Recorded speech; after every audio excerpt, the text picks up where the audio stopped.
सहनाववतु सहनौ भुनक्तु सह वीर्यं करवावहै तेजस्विनावधीतमस्तु मा विद्विषावहै। ओम शांति शांति शांति। उपनिषद सार की इस कक्षा में आप सभी श्रोताओं का, दर्शकों का हृदय की गहराइयों से बहुत बहुत अभिनंदन है, स्वागत है। प्रश्नोपनिषद का प्रसंग चल रहा है और प्रश्नोपनिषद में द्वितीय प्रश्न का हम स्वाध्याय कर रहे हैं, जिसमें बहुत सुंदर चर्चा चल रही है। भार्गव ऋषि ने प्रश्न किया पिपलाद से कि इस जीवन को, इस शरीर को धारण कौन करता है, इसके जो है धारण करने वाले धारक देवता कौन से हैं, तथा इसमें देवताओं में भी कितने देवता हैं और कौन इनमें श्रेष्ठ है, सर्वश्रेष्ठ है, सर्वोत्तम है।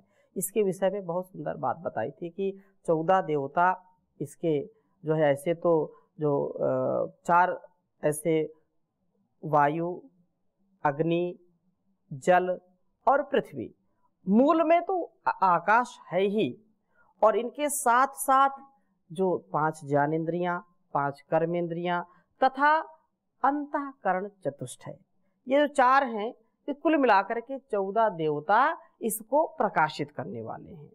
लेकिन इनमें भी और स्पष्टता से बताया कि इनमें भी कभी एक कथानक बताया कि मतभेद हो गया तो ये सब कहने लगे कि हम ही सर्वश्रेष्ठ हैं। तो जो प्राण है, जो प्राणों का प्राण परमपिता परमेश्वर है, उसके व्यवस्था के अनुसार जो प्राण है उसने उनको बताया कि ऐसा नहीं है।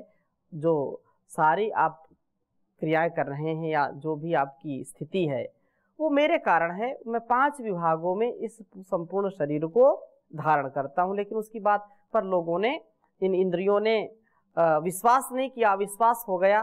तो ये प्राण भी अपना अपमान समझ करके, उसको स्वाभिमान को उसके ठेस लगी तो निकलने लगा। लेकिन जैसे ही वो निकलने लगा तो यह सब बिल्कुल अस्त व्यस्त हो गए। तो उन सब ने स्वीकार किया कि वास्तव में प्राण के कारण ही हमारा अस्तित्व है। प्राण है तो हम अपना कार्य ठीक ठीक कर पा रहे हैं। जैसे रानी मक्खी, जो मधुमक्खी होती है, अपने छत्ते से उड़ती है तो सारी मक्खियां उसके साथ ही उड़ करके जाती हैं, जहां वो बैठती वहां बैठती हैं।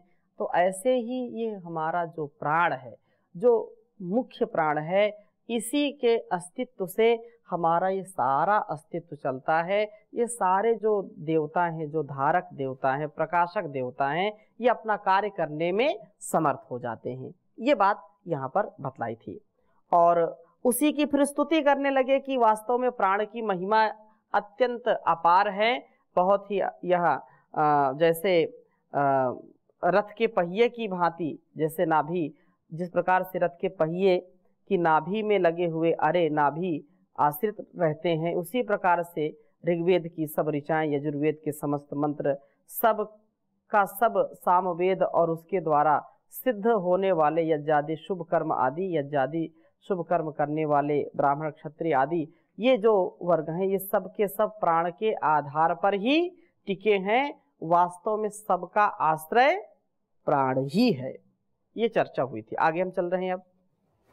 और वास्तव में जीवन तो जीने के लिए हमको श्रेष्ठ उत्तम जीवन जीना है, तो हमारे जीवन में भी परस्परता हो। हम, ये तो कथानक है समझाने के लिए, हम अहंकार अपने जीवन में कभी ना पालें, क्योंकि हमारा जीवन अलग अलग घटकों से बना है। अलग अलग शक्तियां हमारे जीवन में काम करती हैं, लेकिन हम अहंकार से जब युक्त हो जाते हैं तो उससे हमारे जीवन और इस जगत के जो व्यवहार हैं वो दूषित हो जाते हैं। अर्थात हम उनका निर्वहन ठीक ठीक नहीं कर पाते हैं, हम दूसरों की सहायता भी नहीं कर पाते हैं। यदि प्राण ना हो तो हमारा अस्तित्व चल नहीं सकता है। यदि हम एक दूसरे का सहयोग नहीं करेंगे तो हमारा घर, परिवार, संसार चल नहीं सकता है। इसलिए हम एक दूसरे के पूरक बने। लोक में भी हम संसार में ऐसे कर्तव्य का पालन करें और ये एक दूसरे के सहयोग में, क्योंकि केवल आंखों से काम नहीं होगा, केवल वाणी से काम नहीं होगा, केवल कुछ नहीं है, केवल कुछ नहीं है, संपूर्ण अस्तित्व से काम होता है। इसलिए मैं इस ब्रह्मांड का, इस संसार का एक घटक हूं। मैं क्या हूं? एक परिवार का एक घटक हूं। इस परिवार के घटक में भी मुझको अत्यंत समर्पण के साथ जीवन को जीना चाहिए। पथिक जी बहुत सुंदर लिखते हैं कि अपने जीवन और जगत की भलाई के लिए हमको वास्तव में सच्चे इंसान के रूप में जीवन को जीना चाहिए, तभी हमारा कल्याण होगा। सच्चा इंसान क्या होता है, उसके विषय में बहुत सुंदर बात कही है। किसी के काम जो आए उसे इंसान कहते हैं, उसे इंसान कहते हैं। पराया दर्द अपनाए उसे इंसान कहते हैं, उसे इंसान कहते हैं। कभी धनवान है इतना, कभी इंसान निर्धन है। कभी सुख है, कभी दुख है, इसी का नाम जीवन है। जो दुख में भी न घबराए उसे इंसान कहते हैं, उसे इंसान कहते हैं। किसी के काम जो आए उसे इंसान कहते हैं, उसे इंसान कहते हैं। यह दुनिया एक उलझन है, कहीं धोखा कहीं ठोकर। ये दुनिया एक उलझन है, कहीं धोखा कहीं ठोकर।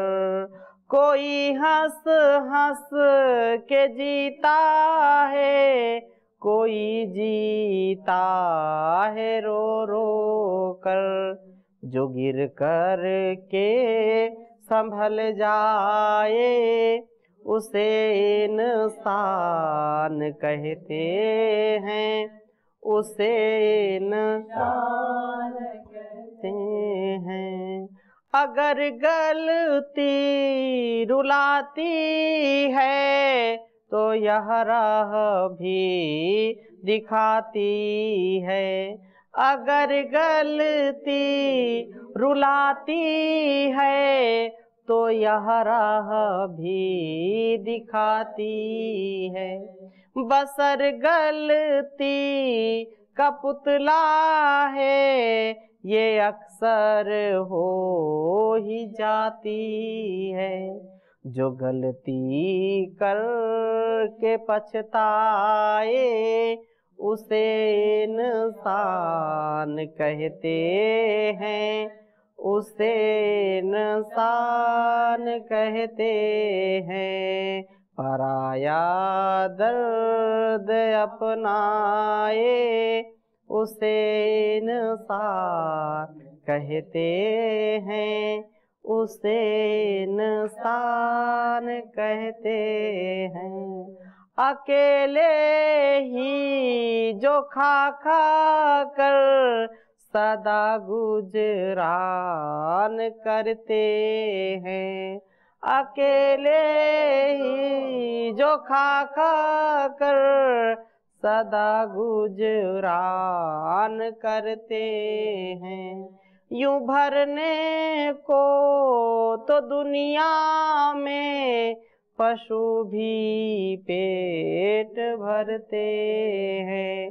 पथिक जो बांट कर खाए उसे इंसान कहते हैं, उसे इंसान कहते हैं। किसी के काम जो आए उसे इंसान कहते हैं, पराया दर्द अपनाए उसे इंसान कहते हैं, उसे इंसान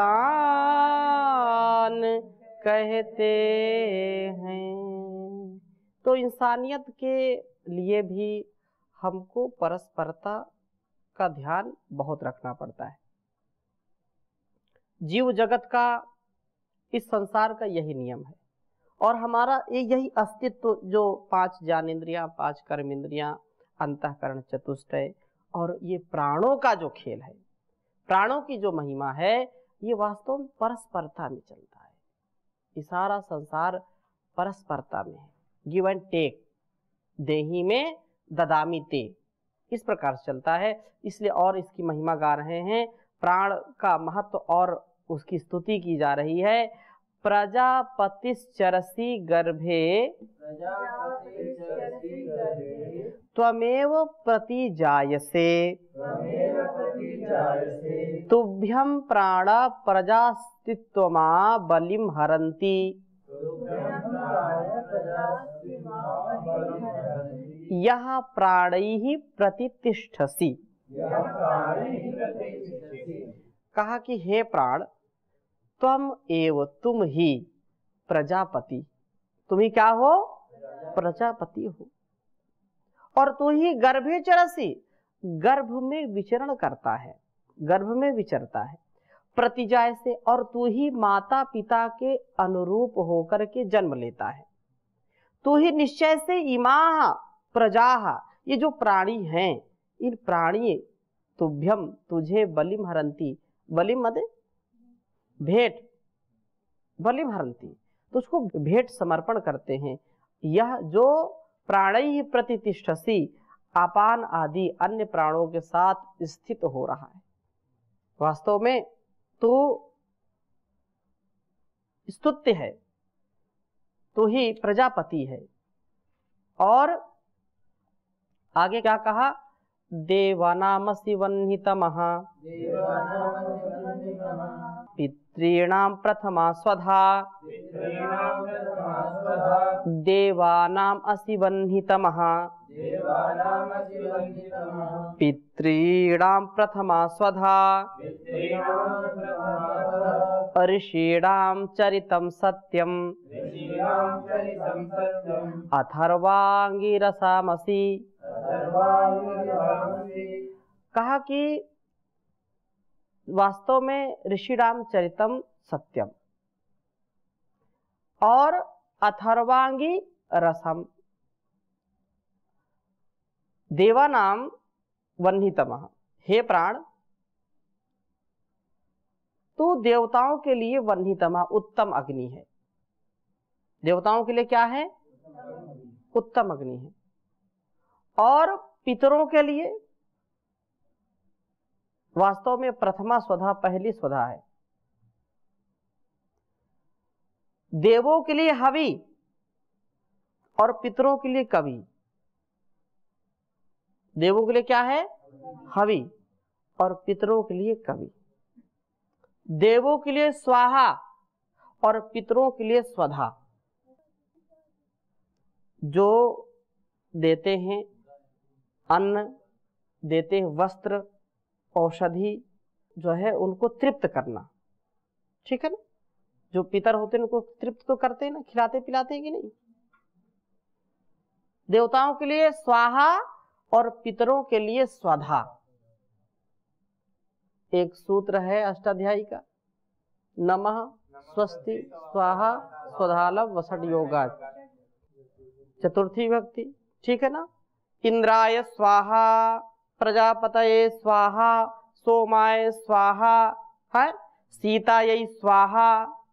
ये क्या है? सब चतुर्थी विभक्ति, स्वाहा उनके लिए है।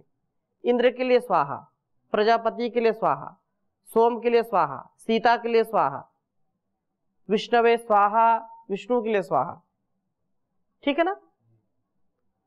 और स्वधा पितरों के लिए। जो माता पिता जीवित हैं उनकी सेवा करना, ठीक है, उनकी सेवा करना, उनकी शुश्रूषा करना, उनका ध्यान रखना, उनको श्रद्धा से तृप्त कर देना। श्रद्धा पूर्वक उनकी सेवा करिए, भोजन कराइए, उनको उचित समय जो है वस्त्र, उचित समय उनको औषधि दीजिए। अब जीते जी दंगे में दंगा, मर जाए तो पहुंचावे गंगा। जीते जी खूब जो है पटरी नहीं खाती, माता पिता से झगड़ा, और जब मृत्यु हो जाती है तो फिर बोले गंगा में उतार आओ, फिर तर्पण करते हैं। जब तक जीवित माता पिता, जीवित पितरों का आप ध्यान नहीं रखेंगे, उनको अपनी श्रद्धा से, सेवा से तृप्त करना ही श्राद्ध और तर्पण है, ठीक है। श्रद्धा से किया हुआ कर्म क्या है? श्राद्ध। और उस श्राद्ध से जब माता पिता तृप्त हो जाए तो वही क्या है? तर्पण है। बात समझ में आई कि नहीं? माता पिता जीवित हैं, उनको अपनी श्रद्धा से आपूरित कर दीजिए, उनको गदगद कर दीजिए, प्रसन्न कर दीजिए। वही तृप्ति जब उनको हो जाती है तो वही तर्पण हो जाता है। अब लोग पता नहीं कहां कहां, माता पिता नहीं है, वर्षों हो गए, 10-20 साल हो गए, अब उनका तर्पण कर रहे हैं। अब वो पता नहीं क्या बन गए हैं, वो तो उनको खाने पीने के लिए आएंगे तुम्हारे पास वो, और जब जीवित है तब तो उनको खिलाया नहीं, तब तो ध्यान नहीं दिया उनका। तो ये जो यहां पर बात कही कि देवानामसि वन्नितमा पितॄणाम प्रथमा स्वधा, ठीक है ना, पहली स्वधा है। और अथर्वा, अंगिरस आदि जो ऋषि हुए हैं उनके द्वारा चरितम आचरित जो सत्य है वास्तव में वही सत्य है। हे प्राण, तू ही देवताओं के लिए हवि पहुंचाने वाला है, उत्तम अग्नि है। अगर जहां ऑक्सीजन नहीं होगी अग्नि जलेगी नहीं। अब बताओ, ऑक्सीजन नहीं होगी तो अग्नि जलेगी नहीं, और अग्नि नहीं जलेगी तो तुम कितनी हवि उसमें देते रहो, बताओ। जब अग्नि जलेगी नहीं, तुम्हारी आहुति पहुंचेगी क्या देवताओं तक? नहीं पहुंचेगी। इसलिए अग्नि प्राण का रूप है, ठीक है ना, मतलब प्राण के कारण ही अग्नि है। और अग्नि, अग्निर्वै देवा नाम मुखम, अग्नि क्या है? देवताओं का मुख है। देवताओं तक कुछ पहुंचाना है तो अग्नि में डाल दीजिए, आहुति दे दीजिए, और वो देवताओं तक पहुंच जाएगा। अग्निर्वै देवा नाम मुखम। लेकिन अग्नि में भी प्राण, प्राणस्थितम वसे सर्वम आगे आएगा, त्रिदिवी यत् प्रतिष्ठितम, जो कुछ भी संसार में सब प्राण के वशीभूत है। इसलिए कहा कि देवा नाम वन्नितमा वास्तव में बहुत उत्तम बात है, पितरों के लिए पहली स्वधा है, और ऋषियों के द्वारा आचरित अनुभूत सत्य भी तू ही है। जो कुछ भी सत्य है वो सब प्राण में ही समाया है। आगे चलें। इंद्रस्त्वं प्राण तेजसा रुद्रोसी परिरक्षिता, त्वम् अंतरिक्षे चरसि सूर्यस्त्वं ज्योतिषां पतिः।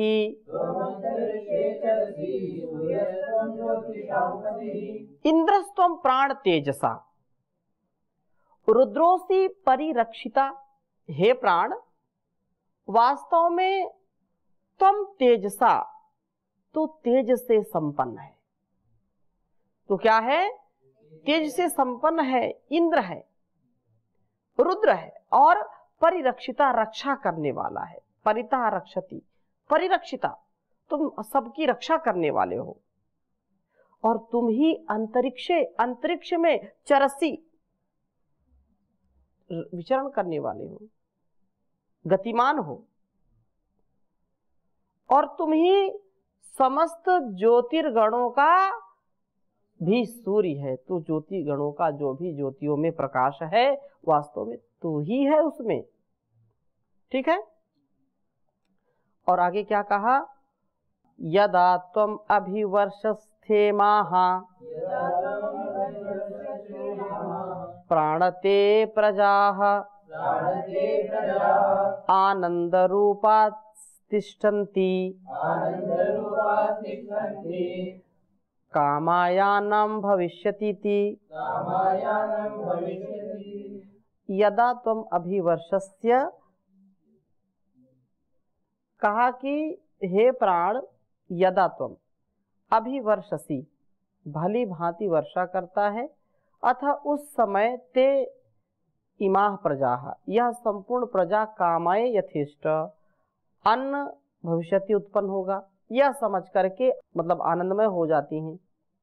प्राण वास्तव में तुम मेघ रूप हो और मेघ रूप हो करके पृथ्वी लोक में सब ओर वर्षा करता है, तब तेरी यह संपूर्ण प्रजा हम लोगों के जीवन निर्वाह के लिए यथेष्ट अन्न उत्पन्न होगा, ऐसी आशा करती हुई आनंद में मग्न हो जाती है। यह जो अग्नि है, जो प्रकाश है, जो कुछ भी वो तो कहा, और फिर ये कहा कि तुम वास्तव में क्या हो? मेघ रूप हो।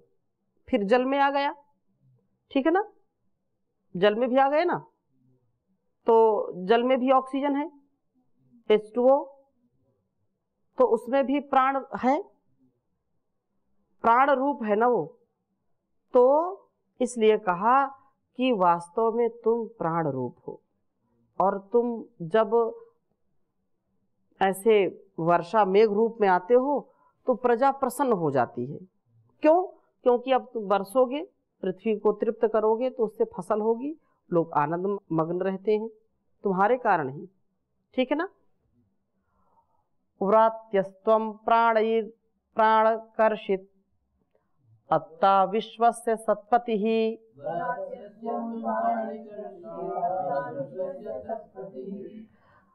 व्रात्यस्त्वं प्राणीकर्षितः अत्ता विश्वस्य सत्पतिः वयम अद्यस्य दातारः पिता त्वं मातरिश्वनः।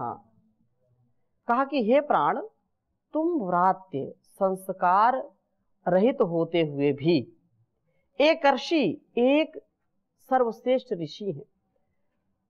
वयम, हम लोग तेरे आद्य से भोजन को दातारा देने वाले हैं, अत्ता भोक्ता खाने वाला है, विश्व से समस्त जगत का सतपति है, तो श्रेष्ठ स्वामी है।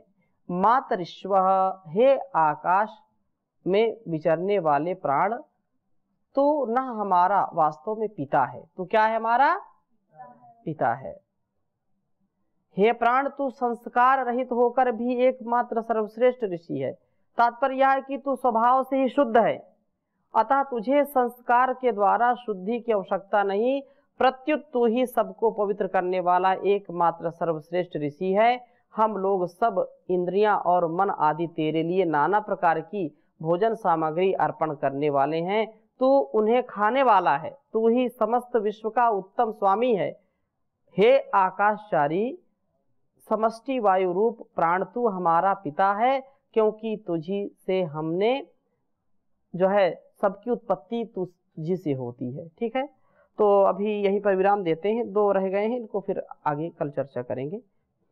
ओम शांति शांति शांति।